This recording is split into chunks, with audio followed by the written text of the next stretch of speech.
ეს პროექტი ჩემი აუტანელი ოჯახი ჩემთვის არის ერთგვარი ექსპერიმენტი. თვითრეალიზების შესაძლებლობა. მე მინდა გაჩვენოთ ერთი ჩვეულებრივი ქართველი დედის მაგალითზე, რა პრობლემები მაქვს, როგორ ვუმკლავდებიან, ვერ უმკლავდებიან პრობლემებს, როდის მეცლება კანცი, როდის ვბრაზობ, როგორ ვცდილობ ჩემი შვილების დაცვას, სად ვუშვებ შეცდომებს და სად არის გამოსავალი ჩემი აზრით. მოკლედ, როგორ ვცდილობ ვიცხოვრო. მართალია ამ პროცესში ზოგს deep state-ის მოგზავნილი მგონი ვარ, ზოგს ბოროტი ძალებისგან მართული, ზოგს შეძლებული უსაქმური და ზოგს ლაიქებზე მონადირე, მაგრამ მე ხომ ვიცი ვინც ვარ. მე ვარ დედა, რომელიც ცდილობს ამ ქაოსში საკუთარი თავის და საკუთარი ოჯახის გადარჩენას.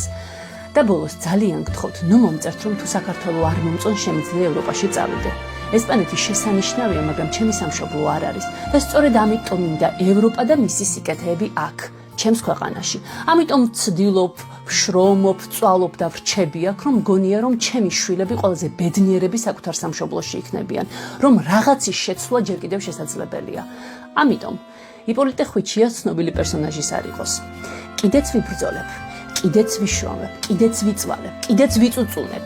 სამსახურის ძებნასაც არ შევწყვეტ და მაინც ამოვთხრი იმ მომავალს, რომელიც ჩვენი ქვეყნისთვის, ჩემთვის და ჩემი შვილებისთვის უკეთესი იქნება.